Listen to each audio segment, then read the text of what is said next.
One challenge, brothers and sisters. Allow and enable those who work hard to enjoy the fruits of their labor.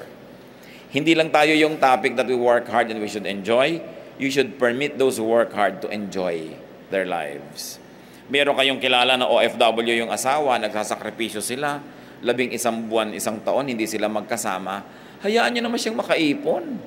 Kayo naman hindi nangungulila, hindi na lulungkot, hindi na iinip. Tapos siya lang mag-isa niyang binabatay yung hirap na magkalayo sila. Tapos gusto mo kaparte ka sa kanyang remittance. Ganyan yung mga kamag-anak huy, pahiram naman. Ang laki-laki ng sweldo ng asawa mo. Gusto sabihin, bakit pa nag-iinip ba ako paggabi?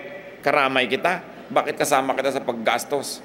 So let's allow people who work hard to benefit from their labor so that there will be justice. Huwag tayong pumipitas na hindi natin tanim. At kung minsan, pag binibigyan tayo, na hagis-hagisan tayo ng konting grasya, pasalamat tayo. Pero hindi nila obligasyon yon. One of the saddest facts of life, ng OFW life, and there are at least 10 million Filipinos na OFW. Kaya walang Pilipinong walang kamag-anak na OFW. Lahat meron. Let's allow them to enjoy the fruits of their sacrifices. Hindi lagi nila tayo nakadaga, nakahingi, nakadaing, na akala mo obligasyon nila na pabutihin yung buhay natin.